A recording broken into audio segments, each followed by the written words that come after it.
자, 주진우 기자와 안원구 총장님 나오셨습니다. 안녕하십니까, 두 분. 안녕하십니까. 예, 방송하기 전에 저희가 협찬 멘트를 해야 됩니다. 자, 총장님, 2개 해주세요. 여자의 꿈 알카메디에서 수소 알칼리 한원수기, 20년 전통식품 명가 주식회사 사홍원에서 온라인 상품권. 네, 더더 하나입니다. 매트의 명가 파크론에서 IoT 스마트홈 온수매트. 자, 그 다음에 주진우가 합니다. 주진우 기자가. 두고두고 보고 싶은 책. 이명박 추격기인데요. 길벗 어린이에서 그림도서 세트. 그리고 이태리 명품 구두 바이네르에서 구두 증정권 드립니다. 자, 저희 세 사람이 이렇게. 별걸 다 시켜. 협찬 멘트를 했기 때문에 이 협찬 멘트 관련해서 단가가 더 올라가도록 하겠습니다. 자, 길거리가 텅텅 비었는데 두 분은 또 나오셨습니다. 라이브 하러. 오시는데 텅텅 비었었죠? 그렇습니다. 네. 자, 오늘은 어떤 이야기입니까? 저희가 이때까지 이제 긴 이야기를 해왔는데, 예. 지난, 토요일이죠. 예. 그것이 알고 싶다 해서 저희가 했던 이야기가 좀 압축돼서 나왔어요. 드디어 나오기 시작했습니다. 네, 드디어 나오기 시작했습니다. 저희가 140억 돌아간 얘기를 그렇게 한 달 내내 했는데, 네, 그 이야기를, 물론, 저희가 하기 전에 SBS 그것이 알고 싶다 팀에서도 그런 걸 다루려고 생각하고 있을 수도 있죠. 예. 네. 있는데, 왜? 자, 저희가 방송을 한 이후에 나왔습니다. 어쨌든. 예. 한 달 가까이 한 이후에. 유일하죠. 현재까지는. 네, 유일한 매체입니다. 앞으로도 훌륭합니다. 얘기하고 네. 있습니다. 네, 앞으로도 다른 미디어들도 이제 할 수 있겠죠. 이게 BBK 사건은 사실 당시 특검으로 일단락 되었다. 법적으로는. 이렇게 생각하는 사람들이 많았어요. 근데 그 결론에 동의하지 못하더라도, 야, 이걸 다시 또 특검하거나 하기는 어렵다. 근데 140억은, 그 이후에 벌어진 일입니다. 네, 그렇습니다. 2011년 2월, 그러니까 이명박 정부 들어서 이명박 대통령이 청와대에 있을 때, 해결한 사건입니다. 직접 그러니까요. 해결했습니다.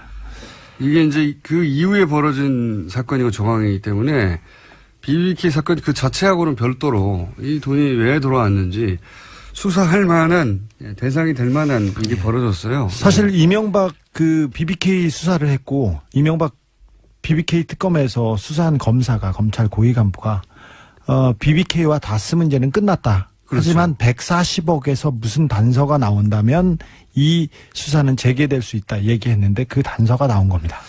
그러니까 사실 이 140억 그 왔다 갔다 했을 때 2011년인가요? 네.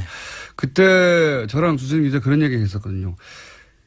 140억이 없었다면 이 사건을 다시 불러내지 못했을 텐데 이 140억이 이 사건을 다시 불러낼 것이다. 예. 라는 얘기를 무려 6년 전에 했는데 네. 예.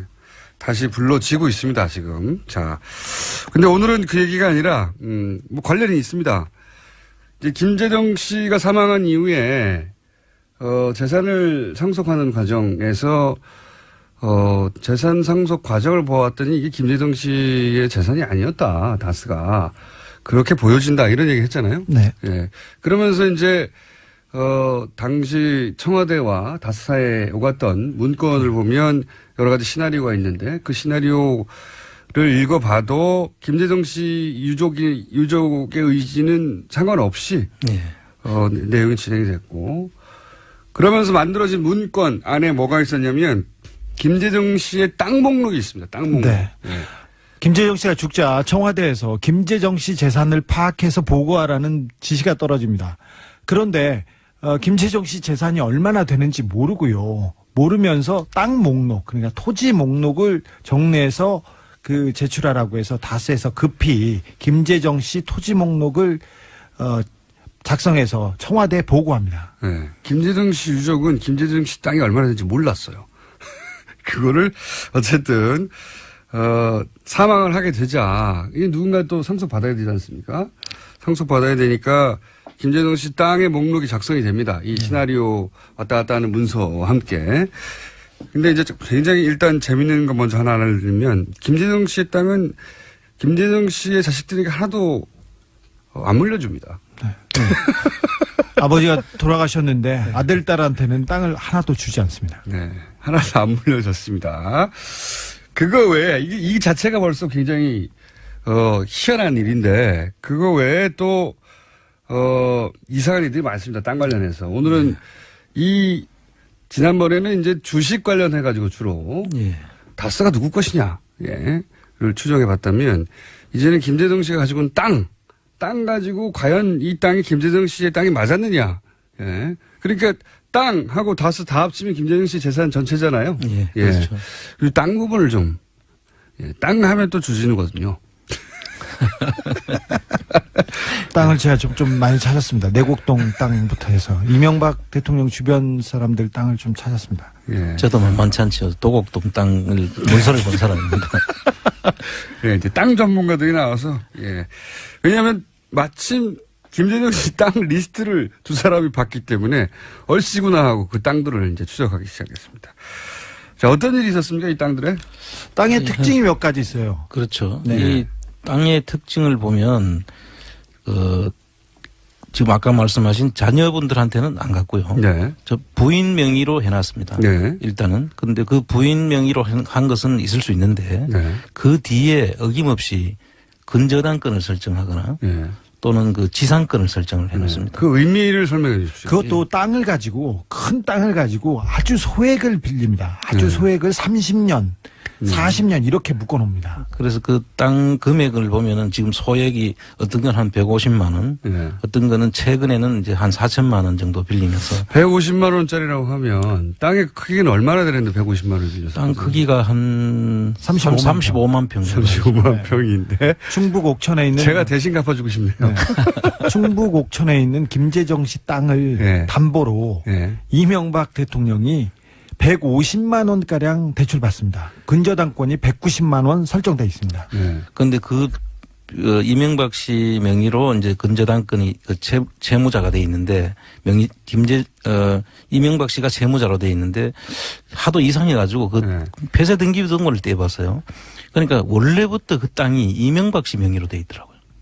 그러니까 이명박 씨 명의로 돼 있던 땅을 김재정 씨한테 넘겼고 그 넘긴 땅이 이제 건영미 씨로 이제 가 있는데 그때 설정해 놓은 근저당 150만 원이 지금까지 그대로 있는 것이죠.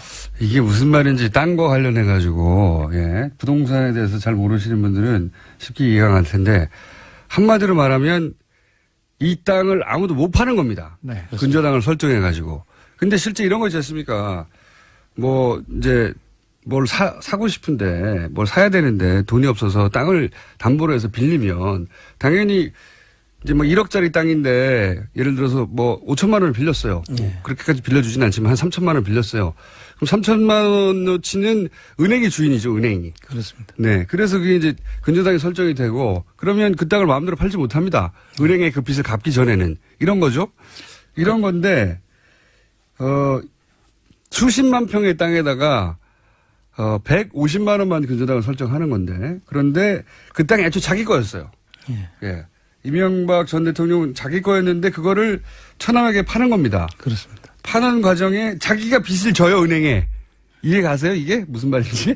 이명박 전 대통령이 그 땅을 담보로 해서 은행에 150만 원을 빌리는 거예요. 그래서 사실은 그 150만 원을 갚을 각오를 하고 소유권을 사갈 사람이 있겠죠.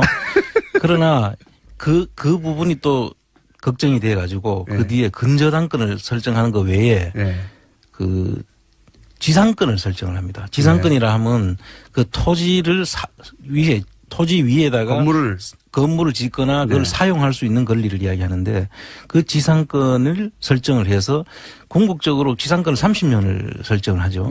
그래서 아무도 그 지상권이 설정되어 있는 땅을 살 수는 없죠. 돈 150만 원은 갚을 수 있겠지만 지상권 그 위에 건물을 못 짓는데요. 그렇습니다. 그래서 그 땅을 소유는 김재정 씨지만 김재정 씨가 팔 수가 없는 거예요, 이 땅을. 아무것도 할 수 없습니다. 그렇게 만들어놨던 땅이다. 이명박 씨 차명으로 그 의심되는 김재정 씨 땅들이 전국에 분포하고 있는데 거의 대부분 잡종지라고 하죠. 쓸 수 없는 불모지예요. 불모지 땅인데 이명박 대통령 재임 기간에 갑자기 용도 변경이 된다던가 갑자기 임야가 개발 제한 구역이 풀린다던가 그런 땅이 많이 있습니다. 경북 군위에 있는 땅은 이거는 국민일보에서 보도했습니다. 처음으로 저희 기사를 가지고 추격 보도한 매체이기도 하는데 경북 군위에 아예 그 쓸모없는 땅이라고 해서 몇백 원짜리 땅이 있었는데 갑자기 이명박 정부 들어서 2008년부터죠. 국책사업인 가온누리 테마파크라고 그런 테마파크가 들어와요. 그래서 그 불모지에 갑자기 1,000억짜리 공사가 시작되면서 갑자기 상업시설로 변경이 됩니다. 그럼 땅값이 크게 올랐겠죠. 예. 네. 그 위에도 또 뭐 대전 유성구 같은 경우에는 관광 특구로 개발이 된다든지 강원도 고성 땅은 뭐 세계 짐보리 대회가 개최된다든지 해서 그게 이제 다 이명박 전 대통령의 처남인 김재정 씨 땅이었다는 거죠. 그렇습니다. 네. 뭐 참 앞으로도 무궁무진한 내용이 나올 것 같은데요. 뉴타운 사업이 있었지 않습니까? 뉴타운 사업. 이명박 대통령이 시장 시절에 있었던 네. 뉴타운 사업에서도 은평 뉴타운을 비롯한 뉴타운에서 대거 이명박 대통령의 친인척 땅이 그 수용이 돼서 개발이 됩니다. 예. 자, 이게 이제 이 패턴이 이해가 가시는지 모르겠는데 원래 이명박 전 대통령 명의로 돼 있던 땅을 자기 처남에게 넘기면서 소유권 이전되면 그 소유권자가 마음대로 땅을 처분할 수가 있지 않습니까? 그렇습니다. 둘 사이에 뭐 예를 들어서 개인적으로 사적으로는 야 이거 내 땅인데 네 이름을 해놔 할 수는 있지만 그 나중에 마음이 변해가지고 법적으로 내 거니까 막 팔아버릴 수가 있으니까 그렇게 하지 못하도록 근저당을 아주 적은 액수를 설정하고 그다음에 그 위에 그 땅 위에 건물을 지을 수 있는 권한도 설정을 해버려가지고 그 땅을 소유권은 다른 사람 김재정 씨에게 있지만 그 땅을 처분을 해서 그 처분을 자기가 이익을 취할 수 없도록 그렇게 묶어둔다는 거죠. 그렇죠. 전체 땅을 다. 이런 김재정 씨 땅은 다 그렇게 되어 있다는 겁니다. 지금. 소액의 근저당으로. 보통 얼마나 묶어놓습니까? 한 20, 30년 묶어놓습니까? 30년 묶어. 30년을 묶어놨죠. 30년. 그 예. 통상 그 지상권 설정하더라도 뭐 한 5년 정도 예. 이렇게 해서 하는 경우는 있을 수 있습니다. 근데 30년이란 장기간을 이렇게 묶어놓을 수는 없고 거기에다 게다가 지료도 없이 지도를 원래 하려면 지상권을 사용할 수 하려면 그러면 돈을 지불해야 되는데 그러니까 누군가가 그 돈을 내야 되는 건데. 그렇죠. 예. 그냥 묶어만 둔 거예요, 그냥. 예. 그것도 은행이 그 뭐 위에다가 지상권을 설정할 일이 뭐가 있겠습니까? 은행이 자기가 직접 개발할 것도 아니고요. 거기서 건물 지을 것도 아닌데. 여하간 그런 식의 땅들이 다 김재정 씨 땅은 그렇게 처리가 돼 있었고 자식들은 김재정 사망 이후에도 하나도 물려준 땅이 없고요. 그다음에 이제 공동 소유 명의 땅도 많다면서요. 예, 이게 그것도 마찬가지인데요. 이게 보통 땅은 한 사람이 소유권을 온전히 가지고 있어야 제대로 팔 수가 있습니다. 그렇죠. 그런데 지분으로 이렇게 나눠 공동 소유로 해놓으면은 그분들하고 전부 다 동의가 돼야만 팔 수가 있거든요. 네. 그런데 그 지분으로 나눠 놓으면은 근저당권 설정하는 방법과 지상권 설정하는 방법 등으로 해서 못 팔게 하는 거와 동일한 동일한 효과를 효과를 가져올 수 있는 네. 형태입니다. 근데 재밌는 것은 김재정 씨 땅입니다. 네. 그런데 다 이명박 씨 지인들입니다. 이명박 씨 현대건설 동료라든지 네. 다 이명박 씨 지인들인데 김재정 씨가 소유하고 있습니다. 네. 공동 명의 땅인데 그 공동 명의자들은 전부 다 현대건설 출신 직원들인데 소유는 김재정 씨예요. 예. 특이하지 않습니까? 오늘은 1차 여기까지 하겠습니다. 자, 왜냐하면 프로그램 협찬 멘트가 있거든요. 협찬이 왜 이렇게 많아요? 이거? 이런 날만 합니다. 명절 때. 대한민국이 아끼는 물 제주 삼다수 올해에도 가족을 위해 건강검진 꼭 받으세요. 국민건강보험공단 서민의 원스톱 금융파트너 1397 서민금융통합지원센터 도착은 빠르게 가는 길은 편하게 U+1 내비 고향 가는 길 안전운전이 최고의 보험입니다. 더 K 손해보험 에듀카 기성길 피곤할 땐 든든한 비락스키로 재충전 비락스키 국민과 함께하는 든든한 행복에너지 한국전력에서 함께 해주고 계십니다. 네. 딱 여기까지네요. 오늘 여기까지 하고 다음 주에는 더 아직도 1분이 남았어요? 네. 제가 시간을 잘 못 맞추니까 진작에 지쳐가지고 아직 1분이 남았다. 아직 1분이나. 보통 이 프로 진행자들은 바로 끝에 하거든요. 예. 저희 PD가 저를 못 믿어가지고 1분 먼저 시켰네요. 잘하셨어요. 네. 두 번 믿을만 해요. 네. 자, 그러면은, 그리고 그렇게 30년 정도 묶어놓고 그래서 아무도 처분하지 못하게 해놓은 다음에 본인이 시장 때도 없었습니까? 이런 일이? 시장 때 있었죠. 아, 시장이 되고 네. 대통령이 되고 그러려고 시장 대통령이 됐나요, 혹시? 뭐 그러려고 됐다고 저는 보고 있는데요. 제가 그 내곡동 사저 땅 주변 찾았지 않습니까? 네. 이명박 대통령 주변 사람들이 내곡동 주변, 내곡동 뭐 자곡동 그리고 수서 일대 땅을 다 사들이기 시작했어요. 그래서 왜 그런가 그랬는데 나중에 보니까 거기에 내곡동 사저가 가면서 그린벨트가 헐고 거기에다가 거기 개발 사업을 하려고 했습니다. 나중에 거기 개발했습니다. 안원구청장 주준희 기자였습니다. 다음 주에 이어가겠습니다. 기다리시던 고속도로 상황을 알아보도록 하겠습니다.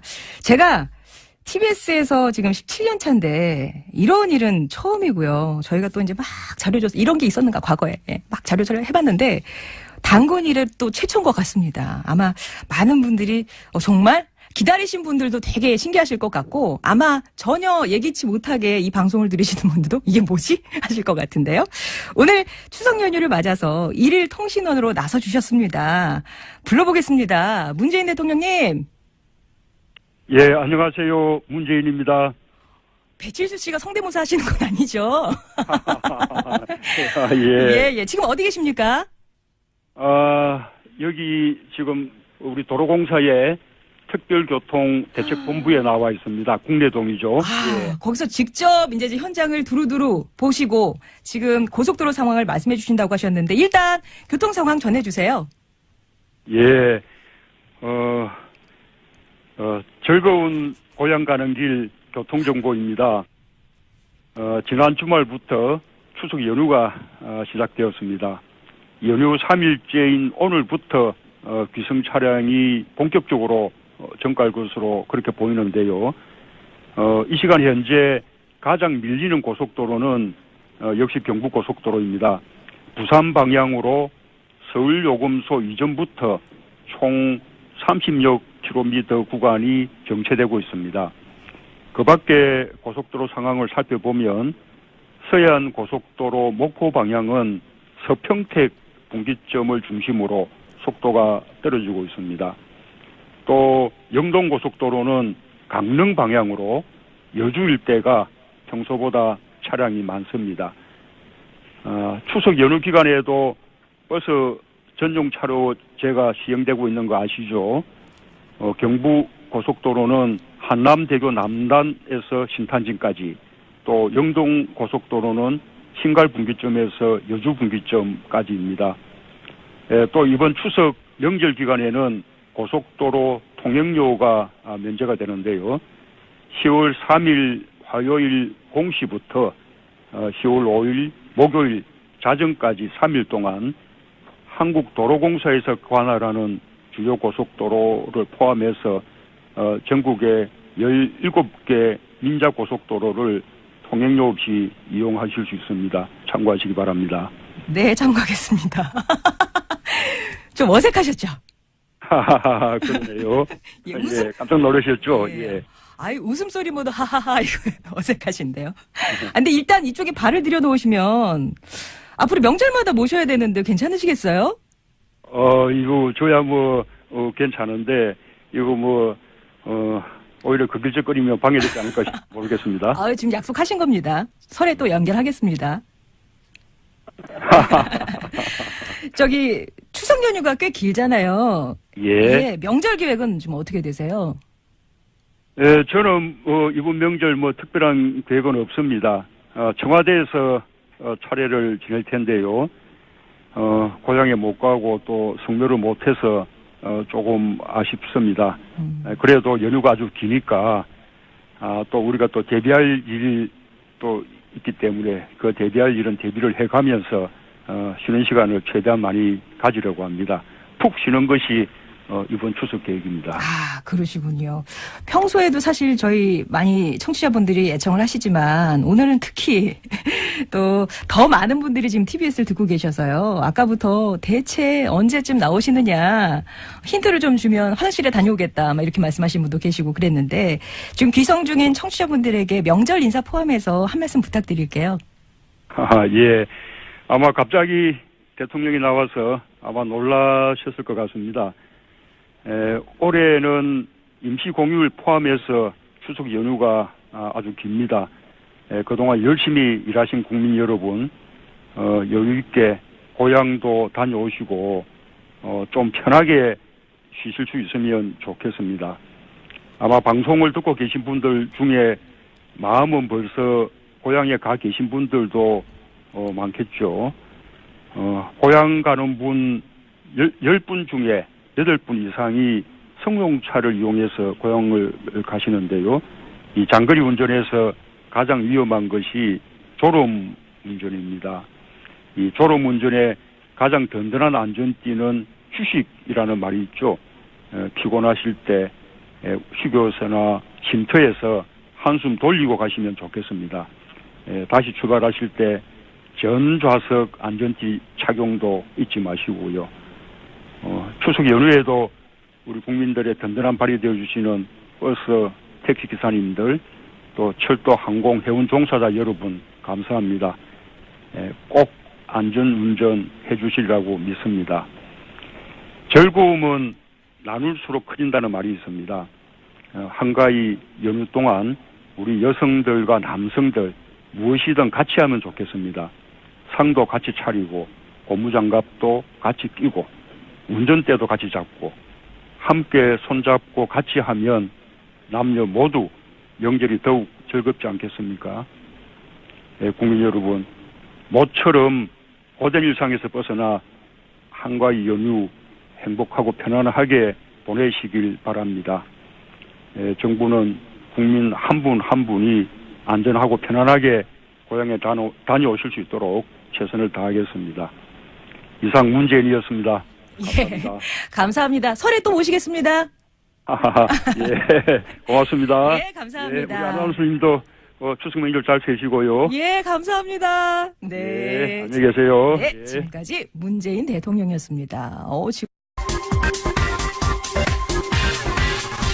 미국엔 나스닥, 우리나라엔 코스닥이 있다면 뉴스쇼에는 뉴스닥이 있습니다. 뉴스쇼 증권시장 뉴스닥. 오늘은 추석 특집으로 이 두 분을 모셨습니다. 세미래정책연구소 허성모 소장님 어서 오세요. 예, 안녕하세요. 바른정당 이준석 최고위원 어서 오십시오. 네, 안녕하세요. 이게 이제 설 앞두고 있으면 뭐 새해 복 많이 받으세요 이러면서 제가 인사를 건네는데 추석엔 어떻게 해야 돼요? 풍성한 한가위 되죠. 메리 추석 뭐 이런 거. 메리 한가위만 같아라. 괜찮네요. 한가위만 같아라. 두 분은 정말 긴 연휴잖아요 이번에. 네, 그렇죠. 어떻게 보내세요? 근데 이준석 최고위원. 지역구 정치하는 사람한테 연휴라는 게 크게 의미는 없는 게 또 그래요. 돌면서 인사해야죠 또. 또 예, 오히려 장날입니다. 대목입니다. 대목입니까? 인사하는 대목. 예. 허 소장님. 예, 저도 뭐 고향인 창원 마산으로 예. 갔다가 왔다 왔다. 갔다. 서울 마산 창원을 뭐 몇 번씩 왔다 갔다 연휴 중에도 그렇습니다. 이준석 최고위원은 고향이 서울? 저는 서울에서 태어났죠. 그러면은 명절이라고 해서 따로 어디 가고 뭐 이런 건 큰 집이 이제 분당인데 예. 멀리 가봐야 분당입니다. 멀리 가야 1시간 분당. 네. 그렇고 추석에 이제 밥상머리에 친척들 모이면 네. 정치 얘기 좀 어떻게 두 분은 뭐 정치인이시니까 정치 얘기들 하시죠?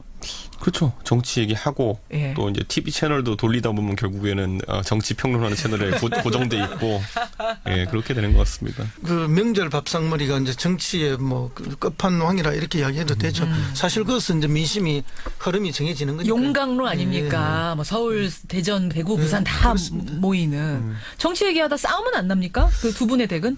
요즘 싸움까지는 잘 안 가죠. 아주 싸움하는 집은 좀 극소수인 것 같아요. 싸움 날 것 같은 집은 시작 안 하죠, 아예. 그리고 이게 초기에는 조심해서 사실 정치 이야기 안 꺼냅니다. 무슨 가족 이야기 하다가 예. 결국 마지막에 가면 정치 이야기 다 하게 근데 이게 뭐 예를 들어 당면한 선거가 있다 그러면 싸우기도 하는데 지금은 왜 목숨 걸고 싸워야 됩니까? 가족 내에서. 아, 그래요. 그렇기 서로 때문에 좀, 조심해가면서. 그렇지는 않을 것 같습니다. 싸울 것 같은 주제로 들어가겠다 싶으면 알아서 제어를 하시는 네, 그렇죠. 이 정도 매너는 좀 있어야 돼요. 밥상머리 이야기들. 요번에 추석 밥상머리에서는 무슨 얘기가, 정치 얘기를 한다 하면 무슨 얘기가 많이 나올 것 같으십니까? 저는 아무래도 경기 얘기 계속 나올 테고요. 제 경험상 결국에는 정치 중에서도 경제 관련된 이야기들. 결국은 경제 될 거다. 이야기 많이 나올 테 있고. 먹고 사는 문제. 뭐 가정 내에서 혹시라도 뭐 사업하시는 분 있으면 그런 얘기들 많이 할 것 같고. 그게 아니라 또 젊은 세대가 있다 그러면은 또 흔히 있는 우리가 젊은 세대 청춘들의 고민 있지 않습니까? 취업했니? 예, 그런 고민이겠죠, 이제. 결혼은 언제 결혼 언제 하니? 하니? 정말 듣기 싫은 소리들 또 어른들은 또 걱정이 돼서 하지만 그렇죠. 당사자들은 정말 결혼 이야기죠. 결혼 또 하고 나면 애는 언제 낳니? 애 낳고 나면 애 공부 잘하니? 뭐 되게 다른 거 있잖아요. 그래서 레퍼토리. 끝이 없는 게 인생이에요. 그러니까요. 일단 경제 얘기 꼭 나올 거다 이번에도. 그렇죠. 경제 얘기 꼭 취업, 나오겠죠. 승진, 월급 뭐 이런 얘기까지 다. 네. 허 소장님, 요번 추석은 특별히 더. 예, 저는 이제 근데 어떤 결국은 지금 안보 위기가 심각하니까요. 결국 안보 이야기 할 수밖에 없습니다. 북한 어떻게 갈 것인지, 미국은 어떻게 될 것인지, 뭐 그러게요. 우리 대통령이 얼마나 잘 대처하고 있는지. 예, 근데 예. 이제 되게 감정적으로 이야기하면은 뭐 대통령이 강하게 안 한다 또는 뭐 평화를 이야기한다 이런 식에도 북한을 지원하겠다 이렇게 이제 비난하는 게 많겠지만 조금만 차분하고 이성적으로 판단해 본다면은 예. 이 위기 상황의 관리를 대통령이 비교적 안정적으로 잘하고 있지 않냐 그 상식을 가졌다면 그런 판단도 할 수 있을 텐데요.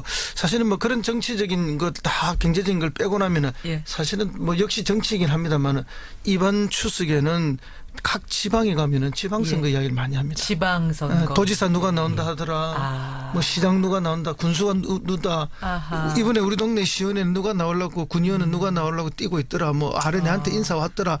니 안 와. 니 동기라 하던데 우리 집에 인사 왔더라. 아래 인사 왔더라. 뭐 이런 식의 이야기들이 이번 추석에는 굉장히 벌써? 현장에는 이미 시작되었습니다. 아니, 당장. 지방은 그렇군요. 당장 일간지에 지금 예. 허 소장님 지금 이야기가 나오고 있는데 가면 그럼 사람들이 얘기하는 거 아닙니까? 허성무 그 사람 이름이 만나봤는데 오르내려요. 어떻더라. 뭐 라디오 들어봤는데 이렇더라. 오늘 말씀 잘 하셔야겠습니다. 예, 밥상머리에 오를 두 분과 함께 이야기 나눠보겠습니다. 상한가, 하한가를요, 오늘은 추석 특집이니까 네. 좀 길게 멀리 내다보면서 정해보려고 해요. 원래 우리가 보통 그 주의 상한가, 그 주의 하한가를 정했는데 오늘은 멀리 10월, 11월, 12월 이 하반기를 관통하는 상한가, 하한가를 두 분은 어떻게 생각하시는가? 요 질문을 드렸어요. 두 분이 가지고 오셨습니다. 상한가부터 가보죠. 허성무 소장님, 상한가. 저는 문재인 대통령을 상한가로 들었습니다. 문재인 대통령, 이준석 최고위원, 저는 김명수 대법원장을 골랐습니다. 김명수 대법원장. 네. 먼저 허 소장님. 문재인 대통령 지금 사실은 안보 아까 말씀하셨지만 안보 위기 때문에 좀 어려운 상황 아니에요? 진짜 네. 상한가 맞습니까? 사실은 안보 위기 때문에 지금 지지율이 떨어지고 있는 게 떨어지고 사실입니다. 있어요. 예. 그러나 이제 대개 이제 안보 위기가 닥치면은 우리는 그 원초적인 불안감을 다 가지고 있죠. 6.25를 겪었고 그 이후에도 지속적인 대결의 장면들이 있었기 때문에 예. 그래서 국민들이 근본적으로 뭐 안보 위기가 나오면 지도자가 막 타격하겠다, 뭐 절멸시키겠다. 뭐 완벽하게 뭐 그렇죠. 이런 이제 강한 이야기를 해주기를 바라는 것이 우리 국민들의 일반적 정서입니다. 예. 그러나 이제 그 국가 권력을 담당하고 있는 사람들의 입장에서 보면은 그렇게 해서 전쟁 위기가 고조되면 고조될수록 우리 경제에도 악영향을 미칩니다. 그렇기 때문에 국가 권력을 담당한 사람은 어쨌든 이 위기 관리를 잘 해서 안정적으로 넘어갈 수 있는 그걸 해야 되거든요. 물론이죠. 그런 의미에서 보면은 지금 트럼프 대통령하고 뭐 김정은하고 말폭탄을 넘어서 이미 말전쟁을 하고 있지 않습니까? 무서워요. 사실상의 선전포고에 가까운 이야기들을 서로 다 했습니다. 예. 뭐 그런 정도의까지 위기에 와 있지만 예. 우리 대통령은 오히려 굉장히 차분하고 냉정하게 이 상황을 관리하고 있다. 그리고 이 안보 위기가 그러면 이번에 한 번으로 이렇게 왁 하고 뭐 완전 대한민국과 국제 질서가 정리가 되느냐? 예. 결코 그렇지 않다는 거죠. 그렇죠. 이 위기 상황이 넘어가면 또 길게 우리는 남북 관계 관리해야 되고 우리 주변 사강을 관리해서 대한민국 국익에 맞는 방향을 끊임없이 추구해 가야 되는데 예. 그런 면에서 보면 우리 대통령과 집권 세력이 흥분해서는 절대 안 된다. 감정적이어서는 안 된다. 매우 이성적이고 차분하고 우리가 할 수 있는 게 별로 없다 하더라도 모든 대안을 총동원해서 이 상황을 관리해내야 된다. 그러니까 상한가를 주신 거는 앞으로 잘해달라는 이런 바람도 들어있는 건데. 지금도 잘하고 있지만 물론 뭐 우리 국민들은 더 세게 안 해준다고 불만을 많이 이야기하고 못 믿겠다. 뭐 왜 미국한테 고분고분 안 하냐. 미국 하자는 대로 다 해야지. 왜 딴소리도 조금씩 하느냐. 이렇게 해서 불만을 말하는 분도 계시지만 저는 매우 관리를 잘하고 있다. 그래서 이 긴 상황이 좀 더 가겠지만 예. 결과적으로 길게 보고 길게 판단하면 우리 대통령이 잘했다라는 평가가 나오게 될 것이다. 그런데 이제 문재인 대통령에 대한 안보에 대한 평가가 이제 다소간 최근에 하락한 이유는 제가 봤을 때는 양쪽에 다 있어요. 그러니까 뭐냐 진보 측에서 이제 지지하셨던 분들의 입장은 뭐냐면은 이거 당선되더니만은 전부 다 이제 뭐 트럼프 하는 말 따라가는 모양새고. 진보 진영에서는 예, 처음에 오히려 했던 말들 다 어디 갔냐 뭐 이런 취지에서의 공약 이행에 대한 평가를 하고 있는 것이고 보수층 입장에서는 그런 거죠. 예전에 야당 대표 하던 시절에는 그렇게 세게 얘기하면서 뭐 그 보수적인 관점에서의 안보 정책들 비판하더니만은 집권에서는 역시 다른 옵션이 없네. 이 상황 터지니까. 뭐 이런 정도의 입장. 예를 들어 아까 평창올림픽 같은 경우만 얘기하더라도 처음에 이제 집권 초기에는 아이디어 차원에서라도 정권에서 어떤 얘기가 나왔냐면은 뭐 북한이랑 해서 분산 개최한다, 뭐 공동 개최한다 이런 얘기까지 나오던 상황 속에서 지금 와서 그걸 몇 달 전의 이야기들을 되짚어 보면은 도대체 무슨 소리를 했던 거냐 이런 식의 얘기가 나올 수밖에 없는 약간 그러니까 결국에는 진보층 같은 경우는 과거에 노무현 대통령이 이라크 파병하면서 다소 돌아섰던 것 같은 그런 효과가 있는 것이고 보수층에서는 약간의 조소하는 이런 모양새가 아닌가. 양쪽에 지금 끼인 신세다 뭐 이렇게 그 두 가지가 지금 거예요? 대통령을 가장 곤란하게 하는 지점이 아닌가. 안보에서 이렇게 해도 좀 약간 그럼 상한가에는 동의하기 어려우세요? 그런 제 생각에는 상한가 대통령께서 이걸 상황 관리를 잘 하신다면은 뭐 상한가가 될 수 있겠지만은 저는 이미 약간 구조적으로 안보에 있어가지고는 어려운 상황이다. 위험한 상황이 왔다는 생각합니다. 그러니까 이제 누가 대통령이 돼도 누가 집권 세력이 돼도 우리의 안보 부분은 정말 쉽지 않은 거죠. 맞아요. 그리고 과거처럼 뭐 일방적인 그 냉전 시대 때 미국만 따라가면 되던 그런 시절도 아니지 않습니까? 그런 어려움이 있다는 것을 이제 우리 국민들이 같이 인식을 해 주시는 게 정말 필요한 시점이라는 생각이 들고요. 그럼에도 불구하고 뭐 보수진 안보에 뭐 보수 안보가 따로 있고 진보 안보가 따로 있으니까 오로지 대한민국의 안보만 있는 건데 중요한 건 우리의 평화니까. 그렇죠. 그 안보도 평화를 위해서 있는 거지 뭐 전쟁을 위해서 있는 안보가 아니지 않습니까? 물론입니다. 이제 그렇게 보면은 이 상황 속에서 얼마나 실리도 잘 취하면서 관리하느냐의 문제가 있는데 실제로 보면은 역대 그 보수 정권도 하지 못했던 실리를 많이 취했어요. 예를 들면 미사일 협정을 완전 개정한 거나 마찬가지지 않습니까? 그래서 그 미사일 탄두에 대한 무제한 이걸 우리가 이미 얻어냈습니다. 그리고 이제 핵 추진 잠수함 이 부분이 이미 공론화가 됐고 미국도 상당히 동의하는 수준으로 이미 가버렸어요. 물론 이제 그걸 초기에는 우리 기술이 부족하기 때문에 또 미국으로부터 기술을 사와야 되는 이런 비용의 지불의 문제도 있지만 그럼 결국 보면은 이 안보 위기 상황을 맞아 해서 우리가 얻을 수 있는 군사적 실리 는 우리 정부가 얻고 있다. 다 얻고 있는 거예요, 사실은. 오히려 보수 정권이 무능해서 못했던 거죠, 그런 것들이. 근데 이번에 이제 한미 정상회담 하면서 무기 구매를 결국은 미국이 우리한테 이제 하도록 하지 않았습니까? 그거는 뭐 언제나 있던 일이고요. 그리고 이제 지난번에 그 한미 정상이 통화를 하고 난 다음에 그 역시 트위터에 트럼프 대통령이 뭐 무기 구매 막 이런 걸 올렸는데 그건 전부 사실이 아닙니다. 제가 확인해 본 바에 의하면 고위층이 확인해 본 바에 의하면은 박근혜 정부 때 도입하기로 했던 F-35라든지 이런 것들에 대해서만 이야기가 된 거고. 이미 얘기됐던 거 확인한 수준이다. 이미 결정된 거에 대한 확인이었지 새로운 거에 대한 것은 더 사들이는 건 아니죠. 전혀 없었습니다. 전혀 없었는데 마치 트럼프 대통령이 뭔가 새로운 게 더 있는 것처럼 그렇게 이제 페이스북에 올렸을 뿐이고. 그것도 국내 정치용이라고 보시는 그렇습니다. 거예요, 트럼프? 자기 국내 정치용이죠. 지난번 정권에서는 사실은 뭐 굉장히 핵심 기술을 넘겨받는 조건으로 F-35를 이야기했지만 하나도 못 넘겨받지 않았습니까? 이제 이런 부분에서도 굉장히 실용적인 군사외교 정책을 가져갈 거라고 봅니다. 그다음에 북한에 대해서도 매우 직접적인 경고를 분명하게 하지 않습니까? 자기들이 미사일 발사할 때 우리도 햄머2 두 번이나 대응 발사했습니다. 그다음에 벙커버스터라고 이야기하는 타우러스입니까? 독일제. 그것도 우리가 발사를 해서 당신들 킬체할 수 있다는 걸 분명하게 우리가 보여줬습니다. 그런 거 한 발 쏠 때마다 20억, 30억이 들어가는 거 아닙니까? 그래요. 그렇지만 그 역대 보수 정권도 그걸 못했던 거거든요.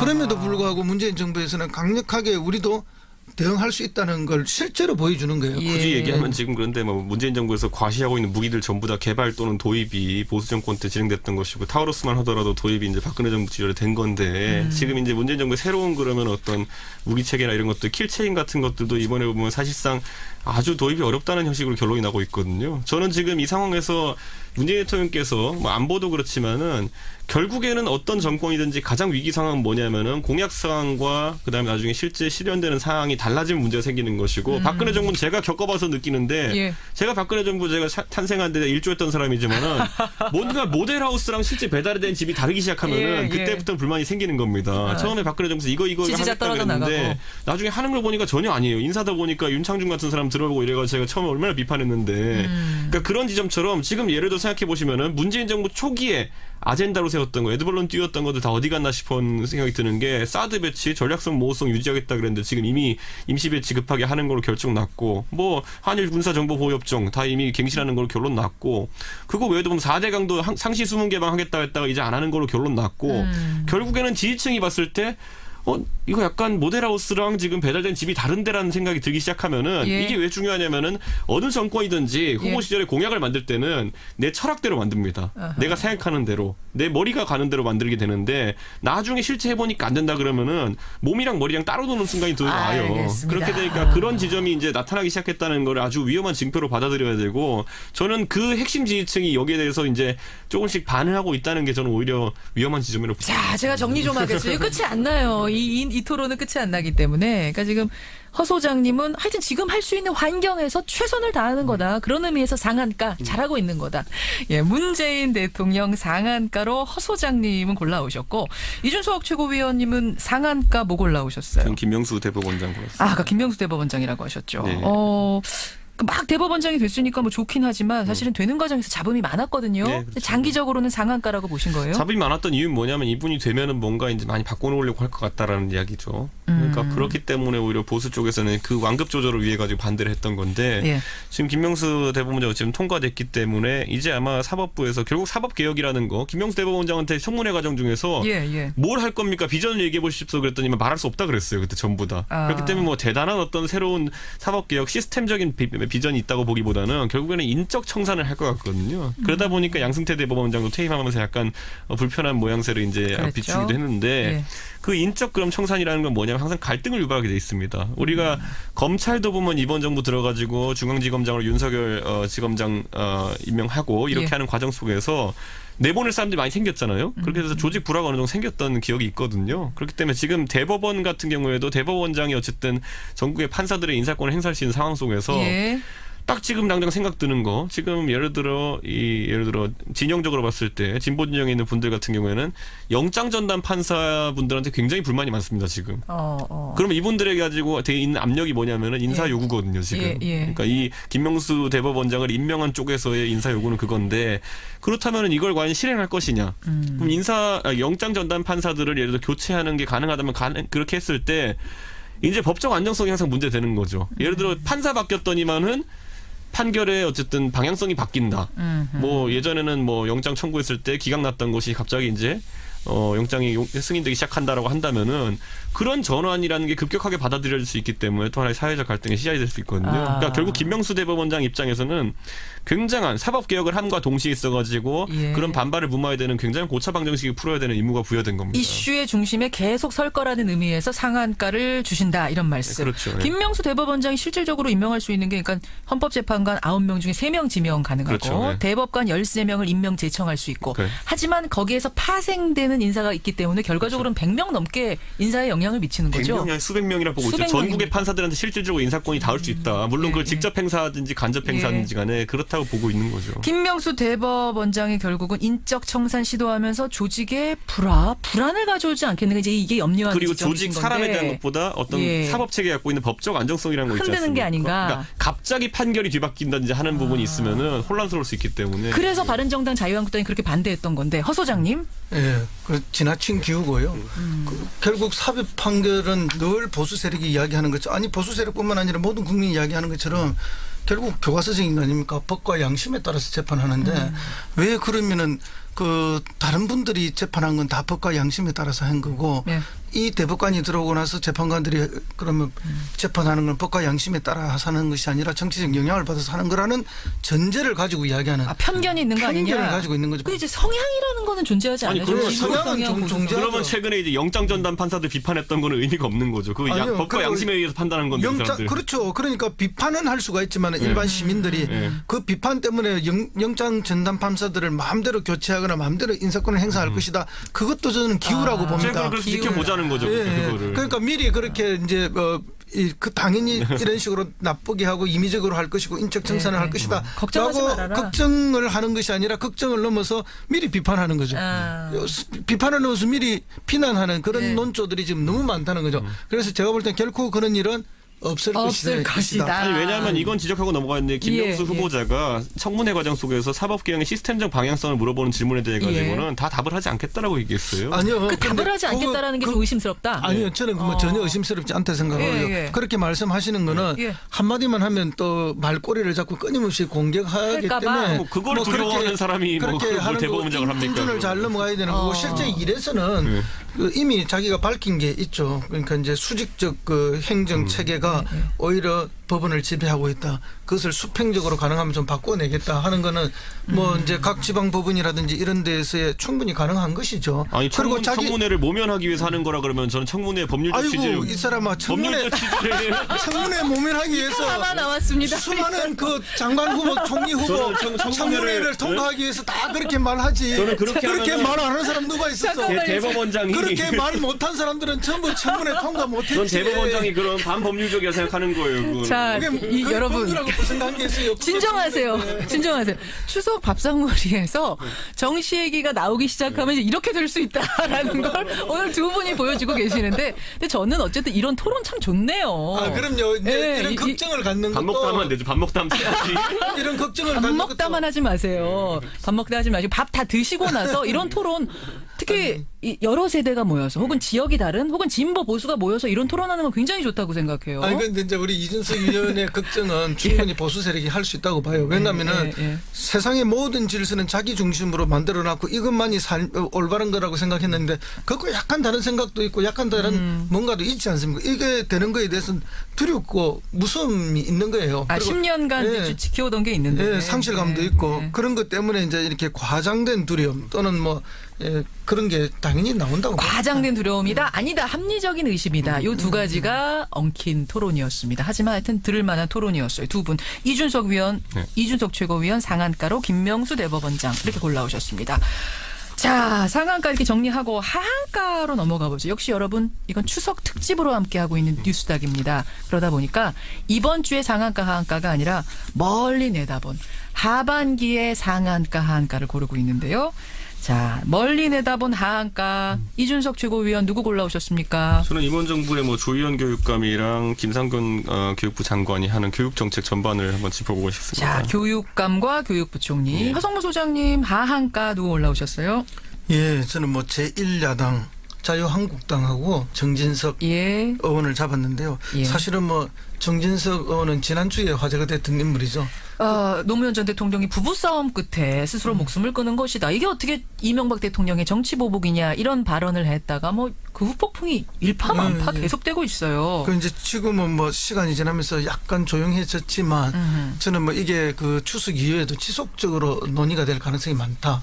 예. 추석 이후에도? 그렇습니다. 왠가 하면은 이건 전진석 의원과 자유한국당 의원들의 머릿속에 고정관념으로 들어있는 것이고 사실은 가짜 뉴스를 진짜로 믿고 있고 이 가짜 뉴스를 과거에 자기들이 만들었던 것이고 그리고 자기 스스로 그 체면 속에 빠져서 이게 사실이라고 생각하고 있는 거죠.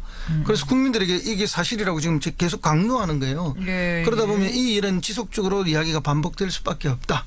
계속될 거다. 그리고 이렇게 가면은 자유한국당이 물론 뭐 이제 자기 핵심 지지층은 결집하고 좋겠지만 보편적 정서를 가지고 합리적 정서를 가진 이 보편적 국민들한테는 소외될 수밖에 없는 상황이라고. 근데 제가 잘 몰라서 그러는데 이준석 최고위원 자유한국당에도 아는 분들 꽤 있으시잖아요. 지금 재수사하라라고 자유한국당에서 논평도 냈는데 홍준표 바라고 한 건 아니야? 홍준표 대표가 참 얄궂게 얘기한 게 이게 확대되기를 원치 않는다 그러면서 또 무슨 640만 달러니 무슨 뭐 범죄 수익 환수니 이런 말 해가지고 이 불 끈다면서 기름을 부어버렸거든요. 맞아요. 그렇기 때문에 진위가 어딘지는 잘 알 수가 없습니다만은 이게 확대되길 바라는 사람은 없을 겁니다. 자유한국당도 없을 거다. 근데 하성무 소장님은 계속 갈 거라고 보시는 거잖아요. 일단 본인이 사과를 안 하잖아요.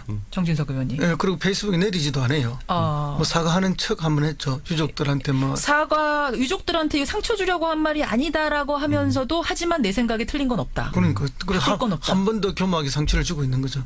그러니까 이게 정리되지 않을 거라고 보고요. 일단 또 유족들이 그때 고소를 하지 않았습니까? 또 유족이 고소하지 않으면 이게 이제 고소가 성립이 안 되는 거니까.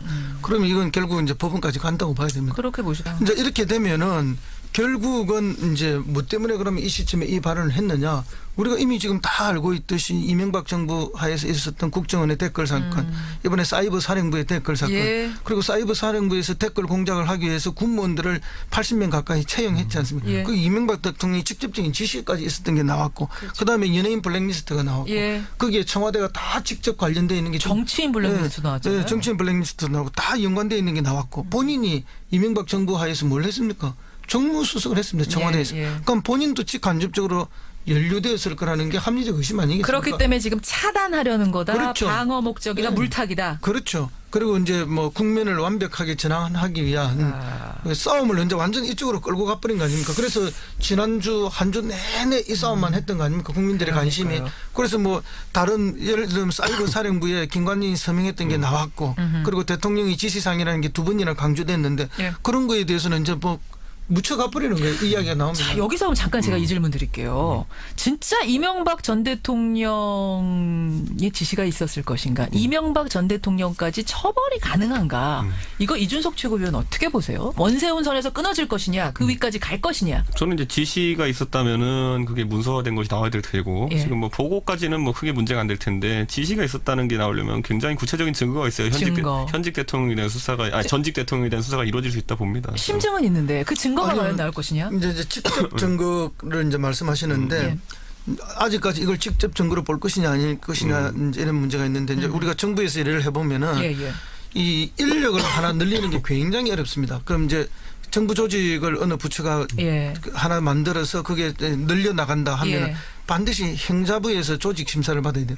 그래서 복잡한 거예요. 행정자치부에서 지금 행정안전부죠. 그래서 오케이 떨어져야 됩니다. 조직을 이만큼 증설하고 인원을 이만큼 늘리는 데 대해서 행정자치부가 심사를 다 해서 그 행정수요가 있어서 필요하다. 오케이가 떨어져야 됩니다. 그렇게 하면은 이제 기재부에서 거기에 따른 예산 지출을 다시 심사를 합니다. 그래서 이거 맞는 이야기네. 그러면 이 인력 뭐 78명 오케이. 그러면 이 월급을 주기 위해서 예산 편성을 합니다. 그렇게 정부 인력을 늘리는 일이 어려운 일입니다. 그러니까 이제 기재부나 행자부에 저항이 있으니까 결국 국방부에서 그 청와대 비서관측에 한 이야기 그거 아닙니까? 이것은 대통령 지시사항이라는 것을 강조해달라고. 그러니까 문건에 두 번이나 대통령의 지시사항이라는 이야기가 나오는 거죠. 국정원에 이제 댓글팀 늘리는 문제. 그게 이제 아다르고 어다른 게 뭐냐면은 그래가지고 이게 예를 들어 사이버 사령부에 예를 들어 대북 심리전을 위해서 이게 인력이 필요합니다라고 대통령이 보고하고 그것에 대한 승인을 받은 것인지 아니면 대통령께 지시하신 사항이 그래 가서 니네 댓글 공작해라라고 하신 것인지에 따라 가지고 완전 다른 얘기거든요. 그렇기 때문에 인력을 늘리는 것에 대통령이 사인을 하긴 하는데 그 인력이 어떤 인력인지를 정확히 보고했느냐. 예를 들어 대북 심리전 하는데 사람이 많이 필요하다. 대북 심리전 하는데 70명이 더 필요하다라고 해서 보고한 건지. 그 지시 문건도 나오지 않았어요? 아니 그런 내용 이준석 의원 말대로 그럼 대통령을 속이고 사인을 받았다면 그럼 대통령은 정말 대통령 자격이 없는 거죠. 밑에서 뭐 하는지도 모르고 사인을 해준다면. 그런데 그런 상식의 보고가 있었다 그러면 그건 다른 문제이기 때문에. 법적 처벌은 다른 문제니까. 그거는 이제 전혀 아닐 거라고 보고 자기들이 절박하게 정치 공작을 위해서 필요했기 때문에 긴박하게 그거를 이명박 대통령에게도 알리는 문건을 남겼느냐 안 남겼느냐 이건데 문건 나오지 않았어요? 그런 내용도 담긴 청와대가 봤다는. 근데 그 예를 들어 인력 증언에 대한 부분은 이제 직접 증거로 얘기하시니까 그거에 대한 명목이 예를 들어 다르게 잡혀 있었다 그러면은 그건 또 다른 문제일 수 있는 거죠. 왜냐하면 대북 심리전 사이버 심리전 인력을 증가시켜야 된다는 얘기는 지금 한 10년째 있는 얘기거든요. 그거는. 그렇군요. 그래서 이제 그게 그 장관이 직접 가셔가지고 그 김관진 장관이죠 그때 당시에.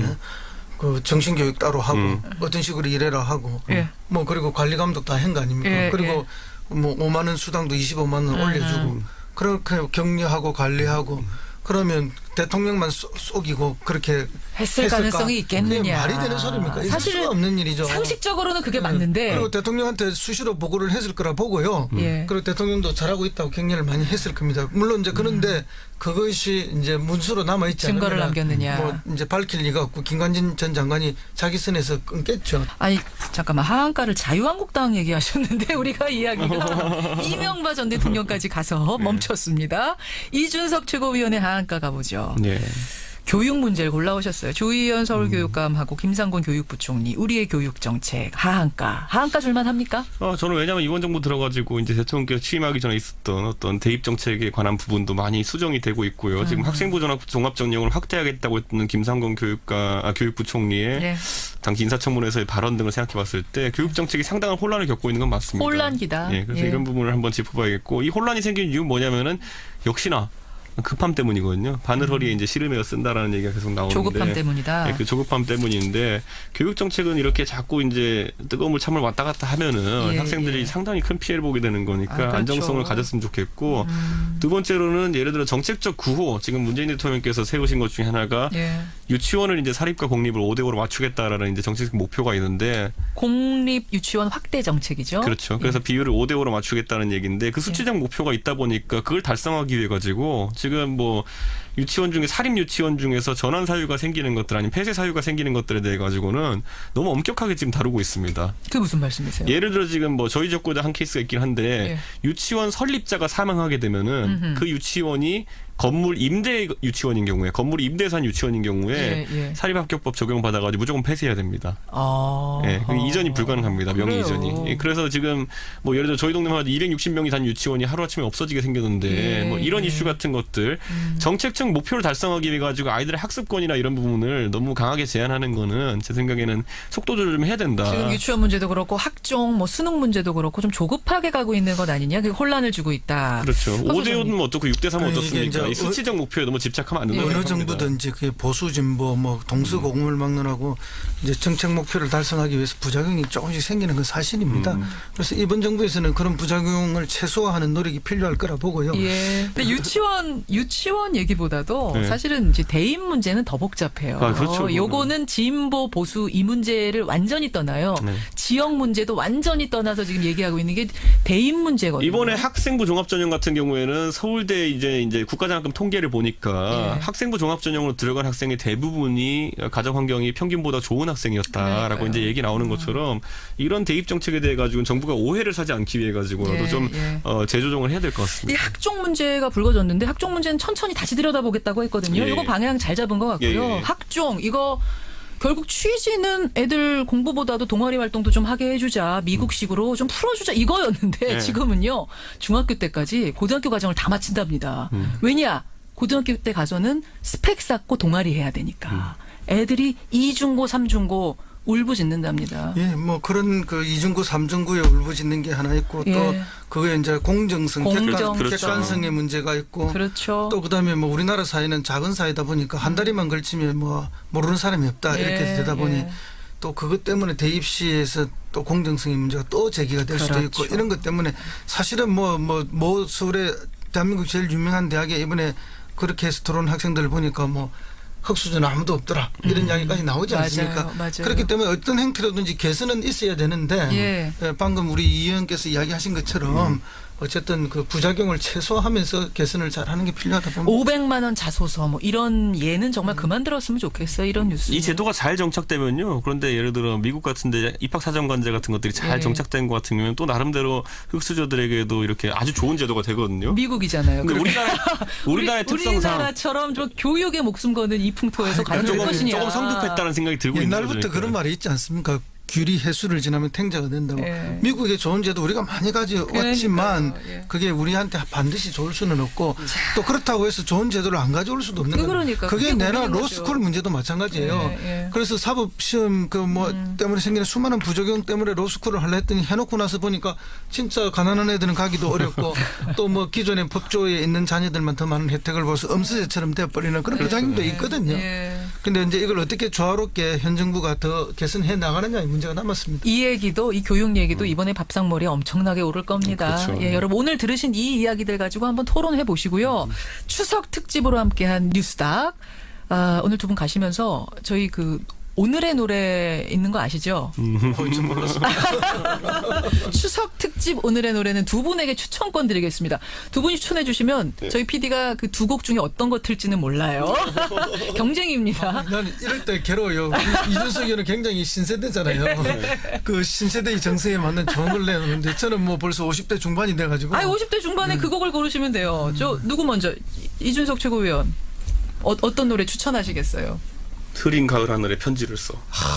좋다. 좋긴 좋은데 추석에 이게 지금 어울리는 건지 좀 우울하네요. 저는 저희 어머니 세대가 좋아했던 달타령. 달타령 걸릴 것 같은데 이거.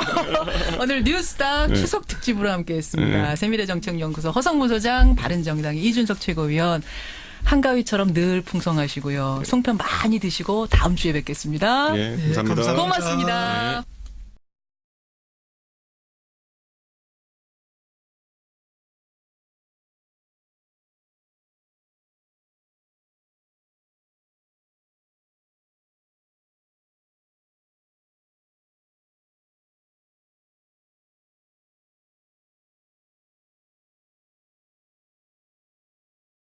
재밌는 거 먼저 하나 알려드리면 김재정 씨의 땅은 김재정 씨의 자식들에게 하나도 안 물려줍니다. 아버지가 돌아가셨는데 아들, 딸한테는 땅을 하나도 주지 않습니다. 네. 하나도 안 물려졌습니다. 그거 외에, 이 자체가 벌써 굉장히, 희한한 일인데, 그거 외에 또, 이상한 일들이 많습니다. 땅 관련해서. 오늘은 지난번에는 이제 주식 관련해가지고 주로, 예. 다스가 누구 것이냐, 를 추정해 봤다면, 이제는 김재정 씨가 가지고 있는 땅 가지고 과연 이 땅이 김재정 씨의 땅이 맞았느냐.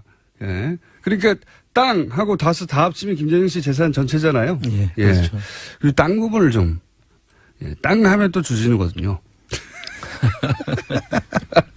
땅을 제가 좀 많이 찾았습니다. 내곡동 땅부터 해서 이명박 대통령 주변 사람들 땅을 좀 찾았습니다. 예. 저도 만만치 않죠. 도곡동 땅을 문서를 본 사람입니다.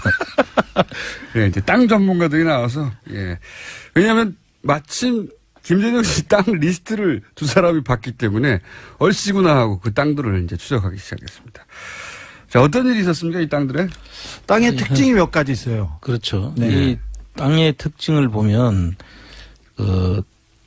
지금 아까 말씀하신 자녀분들한테는 안 갔고요. 네. 저 부인 명의로 해놨습니다. 네. 일단은. 근데 그 부인 명의로 한 것은 있을 수 있는데 네. 그 뒤에 어김없이 근저당권을 설정하거나 네. 또는 그 지상권을 설정을 해놓습니다. 그 의미를 설명해 주십시오. 그것도 땅을 가지고 큰 땅을 가지고 아주 소액을 빌립니다. 아주 소액을 30년, 40년 이렇게 묶어놓습니다. 그래서 그 땅 금액을 보면은 지금 소액이 어떤 건 한 150만 원, 네. 어떤 거는 최근에는 이제 한 4천만 원 정도 빌리면서 150만 원짜리라고 하면 땅의 크기는 얼마나 되는데 150만 원을 빌려서? 땅 크기가 한 35만 35만 평. 35만 평인데. 충북 옥천에 있는 제가 대신 갚아주고 싶네요. 충북 옥천에 있는 김재정 씨 땅을 네. 담보로 네. 이명박 대통령이 150만 원가량 대출받습니다. 근저당권이 190만 원 설정돼 있습니다. 네. 그런데 이명박 씨 명의로 이제 근저당권이 채무자가 돼 있는데 이명박 씨가 채무자로 돼 있는데 하도 이상해가지고 네. 폐쇄 등기 등본을 떼봤어요. 그러니까 원래부터 그 땅이 이명박 씨 명의로 돼 있더라고요. 그러니까 이명박 씨 명의로 돼 있던 땅을 김재정 씨한테 넘겼고 그 넘긴 땅이 이제 건영미 씨로 이제 가 있는데 그때 설정해 놓은 근저당 150만 원이 지금까지 그대로 있는 것이죠. 이게 무슨 말인지 땅과 관련해 가지고 부동산에 대해서 잘 모르시는 분들은 쉽게 이해가 안 갈 텐데 한마디로 말하면 이 땅을 아무도 못 파는 겁니다. 네, 근저당을 설정해 가지고. 근데 실제 이런 거 있지 않습니까? 뭐 이제 뭘 사고 싶은데 뭘 사야 되는데 돈이 없어서 땅을 담보로 해서 빌리면 당연히 이제 뭐 1억짜리 땅인데 예를 들어서 뭐 5천만 원을 빌렸어요. 예. 그렇게까지 빌려주진 않지만 한 3천만 원 빌렸어요. 그럼 3천만 원어치는 은행이 주인이죠, 은행이. 그렇습니다. 네. 그래서 그게 이제 근저당이 설정이 되고 그러면 그 땅을 마음대로 팔지 못합니다. 은행에 그 빚을 갚기 전에는. 이런 거죠. 이런 건데, 수십만 평의 땅에다가 150만 원만 근저당을 설정하는 건데 그런데 그 땅이 애초에 자기 거였어요. 예. 이명박 전 대통령은 자기 거였는데 그거를 천황에게 파는 겁니다. 그렇습니다. 파는 과정에 자기가 빚을 져요, 은행에. 이해 가세요, 이게? 무슨 말인지? 이명박 전 대통령이 그 땅을 담보로 해서 은행에 150만 원을 빌리는 거예요. 그래서 사실은 그 150만 원을 갚을 각오를 하고 예. 소유권을 사갈 사람이 있겠죠. 그러나 그 부분이 또 걱정이 돼 가지고 예. 그 뒤에 근저당권을 설정하는 것 외에 예.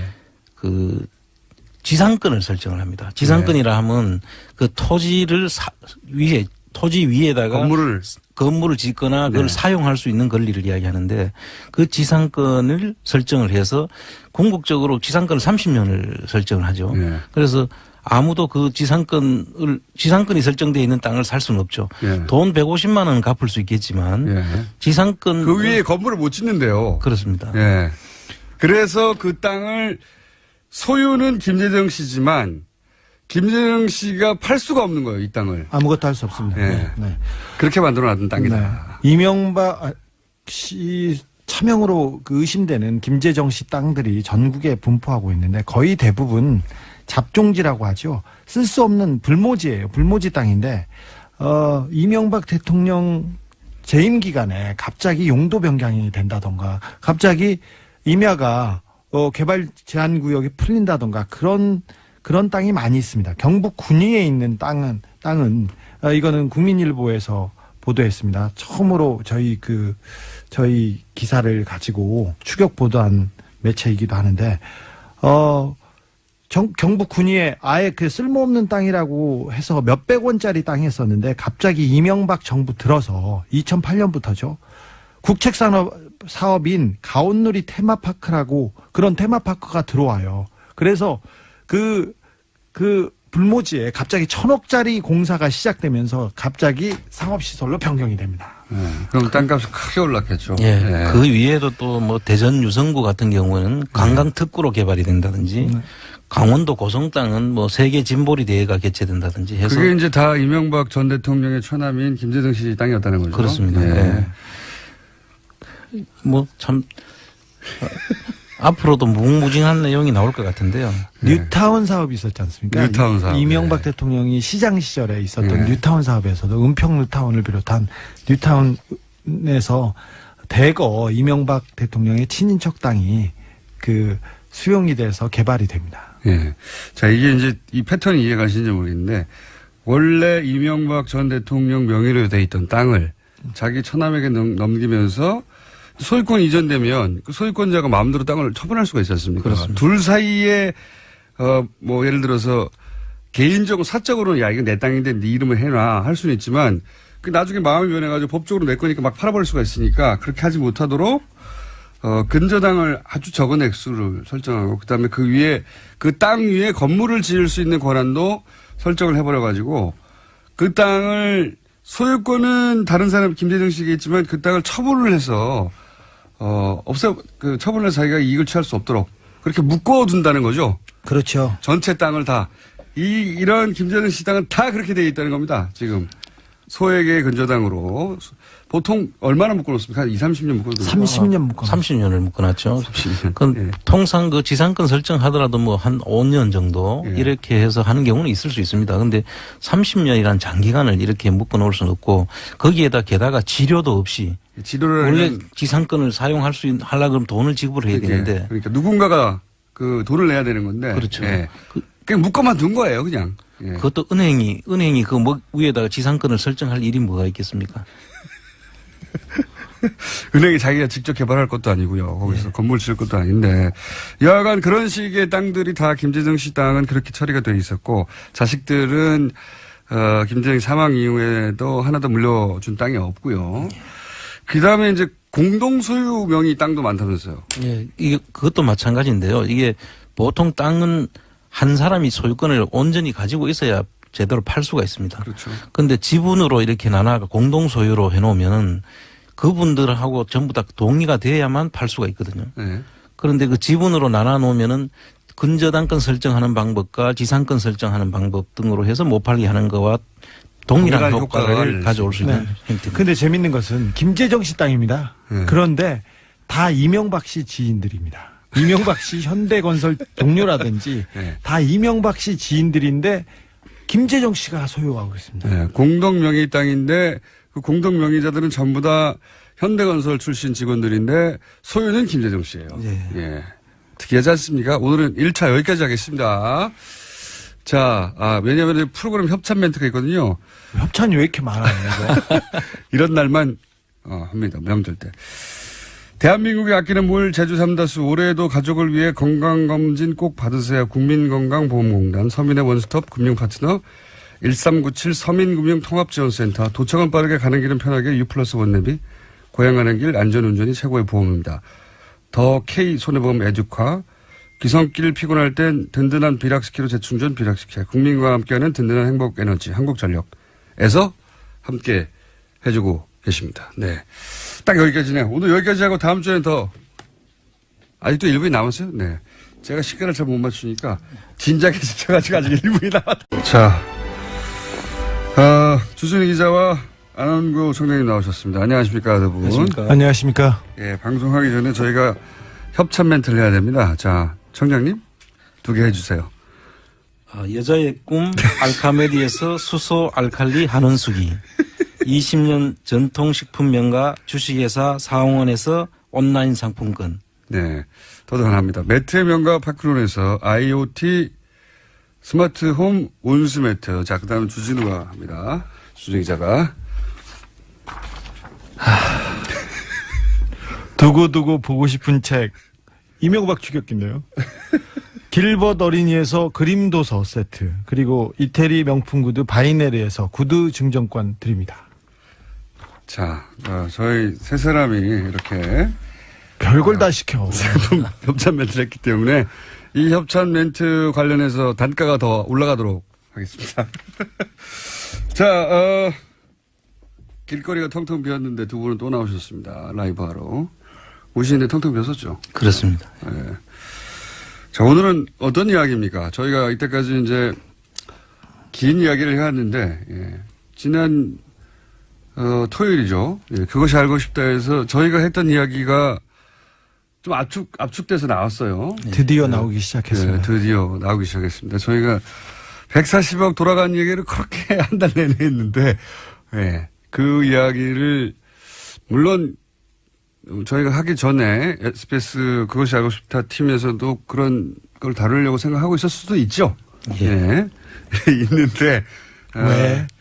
자, 저희가 방송을 한 이후에 나왔습니다. 어쨌든. 예. 한 달 가까이 한 이후에. 유일하죠. 현재까지는. 네, 유일한 매체입니다. 앞으로 훌륭합니다. 또 대기하고 네. 있습니다. 네, 앞으로도 다른 미디어들도 이제 할 수 있겠죠. 이게 BBK 사건은 사실 당시 특검으로 일단락 되었다. 법적으로는. 이렇게 생각하는 사람들이 많았어요. 근데 그 결론에 동의하지 못하더라도, 야, 이걸 다시 또 특검하거나 하기는 어렵다. 근데 140억은, 그 이후에 벌어진 일입니다. 네, 그렇습니다. 2011년 2월, 그러니까 이명박 정부 들어서 이명박 대통령이 청와대에 있을 때, 해결한 사건입니다. 직접 그러니까요. 해결했습니다. 이게 이제 그 이후에 벌어진 사건이고 정황이기 때문에 BBK 사건 그 자체하고는 별도로 이 돈이 왜 돌아왔는지 수사할 만한 대상이 될 만한 일이 벌어졌어요. 사실 이명박 그 BBK 수사를 했고 이명박 BBK 특검에서 수사한 검사가 검찰 고위 간부가 BBK와 다스 문제는 끝났다. 그렇죠. 하지만 140억에서 무슨 단서가 나온다면 이 수사는 재개될 수 있다 얘기했는데 그 단서가 나온 겁니다. 그러니까 사실 이 140억 그 왔다 갔다 했을 때 2011년인가요? 네. 그때 저랑 주진 기자 그런 얘기 했었거든요.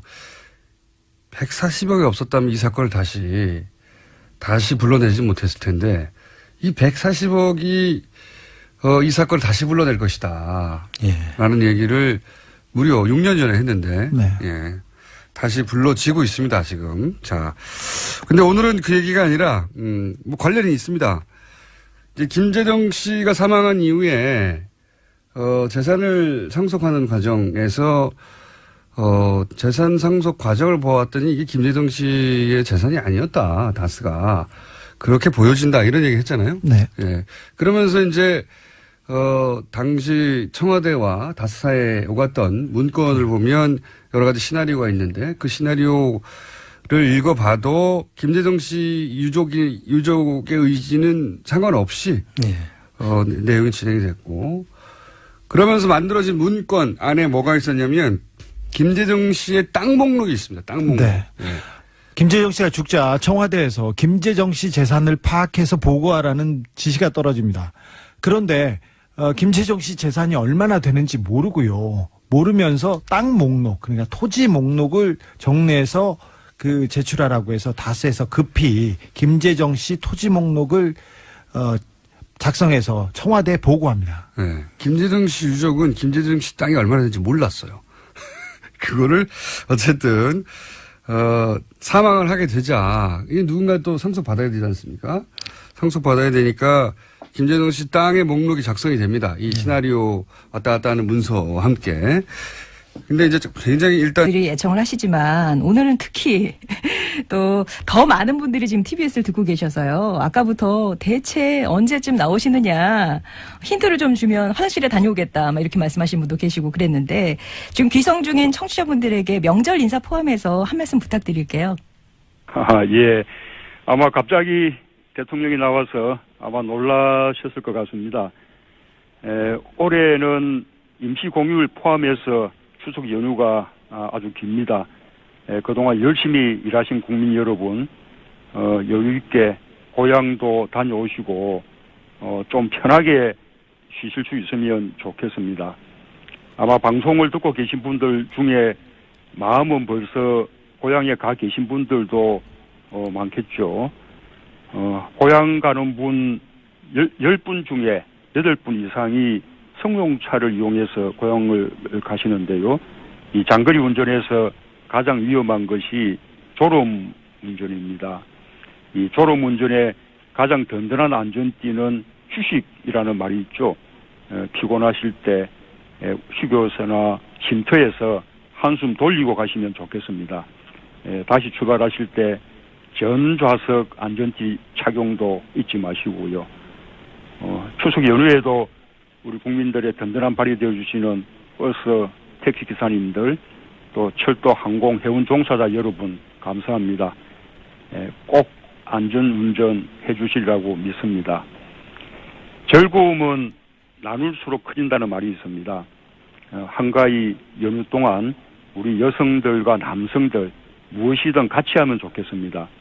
상도 같이 차리고 고무장갑도 같이 끼고 운전대도 같이 잡고 함께 손잡고 같이 하면 남녀 모두 명절이 더욱 즐겁지 않겠습니까? 국민 여러분, 모처럼 고된 일상에서 벗어나 한가위 연휴 행복하고 편안하게 보내시길 바랍니다. 정부는 국민 한 분 한 분이 안전하고 편안하게 고향에 다녀오실 수 있도록 최선을 다하겠습니다. 이상 문재인이었습니다. 감사합니다. 예, 감사합니다. 설에 또 모시겠습니다. 예, 고맙습니다. 예, 감사합니다. 예, 우리 아나운서님도 추석 명절 잘 되시고요. 예, 감사합니다. 네. 네, 안녕히 계세요. 네, 예. 지금까지 문재인 대통령이었습니다. 지금 미국엔 나스닥, 우리나라엔 코스닥이 있다면 뉴스쇼에는 뉴스닥이 있습니다. 뉴스쇼 증권시장 뉴스닥. 오늘은 추석 특집으로 이 두 분을 모셨습니다. 세미래정책연구소 허성모 소장님 어서 오세요. 예, 안녕하세요. 바른정당 이준석 최고위원 어서 오십시오. 네, 안녕하세요. 이게 이제 설 앞두고 있으면 뭐 새해 복 많이 받으세요 이러면서 제가 인사를 건네는데 추석엔 어떻게 해야 돼요? 풍성한 한가위 되죠. 메리 추석 뭐 이런 거. 메리 한가위만 같아라. 괜찮네요. 한가위만 같아라. 두 분은 정말 긴 연휴잖아요 이번에. 네, 그렇죠. 어떻게 보내세요? 근데 이준석 최고위원. 지역구 정치하는 사람한테 연휴라는 게 크게 의미는 없는 게 또 그래요. 돌면서 인사해야죠 또. 또 예, 오히려 장날입니다. 대목입니다. 대목입니까? 인사하는 대목. 예. 허 소장님. 예, 저도 뭐 고향인 창원 마산으로 예. 갔다가 왔다 왔다. 갔다. 서울 마산 창원을 뭐 몇 번씩 왔다 갔다 연휴 중에도 그렇습니다. 이준석 최고위원은 고향이 서울? 저는 서울에서 태어났죠. 그러면은 명절이라고 해서 따로 어디 가고 뭐 이런 건 큰 집이 이제 분당인데 예. 멀리 가봐야 분당입니다. 멀리 가야 1시간 분당. 네. 그렇고 추석에 이제 밥상머리에 친척들 모이면 네. 정치 얘기 좀 어떻게 두 분은 뭐 정치인이시니까 정치 얘기들 하시죠? 그렇죠. 정치 얘기하고 예. 또 이제 TV 채널도 돌리다 보면 결국에는 정치 평론하는 채널에 고정돼 있고 예, 그렇게 되는 것 같습니다. 그 명절 밥상머리가 이제 정치의 뭐 끝판왕이라 이렇게 이야기해도 되죠. 사실 그것은 이제 민심이 흐름이 정해지는 거니까. 용광로 아닙니까? 뭐 서울, 대전, 대구, 부산 다 그렇습니다. 모이는 정치 얘기하다 싸움은 안 납니까? 그 두 분의 댁은 요즘 싸움까지는 잘 안 가죠. 아주 싸움하는 집은 좀 극소수인 것 같아요. 싸움 날 것 같은 집은 시작 안 하죠. 아예. 그리고 이게 초기에는 조심해서 사실 정치 이야기 안 꺼냅니다. 무슨 가족 이야기 하다가 예. 결국 마지막에 가면 정치 이야기 다 근데 이게 뭐 예를 들어 당면한 선거가 있다 그러면 싸우기도 하는데 예, 지금은 왜 목숨 걸고 싸워야 됩니까? 가족 내에서. 아, 그래요. 그렇기 서로 때문에 좀, 조심해가면서. 예, 그렇지는 않을 것 같습니다. 싸울 것 같은 주제로 들어가겠다 싶으면 알아서 제어를 하시는 네, 그렇죠. 이 정도 매너는 좀 있어야 돼요. 밥상머리 이야기. 아직 1분이나. 보통 이 프로 진행자들은 바로 끝에 하거든요. 예. 저희 PD가 저를 못 믿어가지고 1분 먼저 시켰네요. 잘하셨어요. 네. 두 번 믿을만 해요. 네. 자, 그러면은, 그리고 그렇게 30년 정도 묶어놓고, 그래서 아무도 처분하지 못하게 해놓은 다음에 본인이 시장 때도 없었습니까? 이런 일이? 시장 때 있었죠. 아, 시장이 되고, 네. 대통령이 되고 그러려고 시장 대통령이 됐나요 혹시? 뭐 그러려고 됐다고 저는 보고 있는데요. 제가 그 내곡동 사저 땅 주변 찾았지 않습니까? 네. 이명박 대통령 주변 사람들이 내곡동 주변, 내곡동 뭐 자곡동 그리고 수서 일대 땅을 다 사들이기 시작했어요. 그래서 왜 그런가 그랬는데 나중에 보니까 거기에 내곡동 사저가 가면서 그린벨트가 헐고 거기에다가 거기 개발 사업을 하려고 했습니다. 나중에 거기 개발. 안하고 청장 주준희 기자였습니다. 다음 주에 이어가겠습니다. 기다리시던 고속도로 상황을 알아보도록 하겠습니다. 제가 TBS에서 지금 17년 차인데 이런 일은 처음이고요. 저희가 또 이제 막 자료조사 이런 게 있었는가 과거에 막 자료조사를 해봤는데 당건일은 또 최초인 것 같습니다. 아마 많은 분들이 정말 기다리신 분들도 되게 신기하실 것 같고 아마 전혀 예기치 못하게 이 방송을 들으시는 분들도 이게 뭐지? 하실 것 같은데요. 오늘 추석 연휴를 맞아서 1일 통신원으로 나서주셨습니다. 불러보겠습니다. 문재인 대통령님. 예, 안녕하세요. 문재인입니다. 배칠수 씨가 성대모사 하시는 건 아니죠? 예. 예. 지금 어디 계십니까? 여기 지금 우리 도로공사에 특별교통대책본부에 나와 있습니다. 국내동이죠. 거기서 직접 이제 현장을 두루두루 보시고 지금 고속도로 상황을 말씀해 주신다고 하셨는데 일단 교통 상황 전해 주세요. 예. 즐거운 고향 가는 길 교통정보입니다. 지난 주말부터 추석 연휴가 시작되었습니다. 연휴 3일째인 오늘부터 귀성 차량이 본격적으로 정갈 것으로 그렇게 보이는데요. 이 시간 현재 가장 밀리는 고속도로는 역시 경부고속도로입니다. 부산 방향으로 서울요금소 이전부터 총 30여 킬로미터 구간이 정체되고 있습니다. 그 밖에 고속도로 상황을 살펴보면 서해안 고속도로 목포 방향은 서평택 분기점을 중심으로 속도가 떨어지고 있습니다. 또 영동고속도로는 강릉 방향으로 여주 일대가 평소보다 차량이 많습니다. 추석 연휴 기간에도 버스 전용 차로제가 시행되고 있는 거 아시죠? 경부고속도로는 한남대교 남단에서 신탄진까지, 또 영동고속도로는 신갈 분기점에서 여주 분기점까지입니다. 또 이번 추석 명절 기간에는 고속도로 통행료가 면제가 되는데요. 10월 3일 화요일 0시부터 10월 5일 목요일 자정까지 3일 동안 한국도로공사에서 관할하는 주요 고속도로를 포함해서 전국의 17개 민자고속도로를 통행료 없이 이용하실 수 있습니다. 참고하시기 바랍니다. 네, 참고하겠습니다. 좀 어색하셨죠? 그러네요. 예, 깜짝 놀라셨죠? 예. 아이, 웃음소리 모두 하하하, 이거 어색하신데요. 근데 일단 이쪽에 발을 들여놓으시면 앞으로 명절마다 모셔야 되는데 괜찮으시겠어요? 이거 저야 괜찮은데, 이거 오히려 그길적거리면 방해되지 않을까 모르겠습니다. 지금 약속하신 겁니다. 설에 또 연결하겠습니다.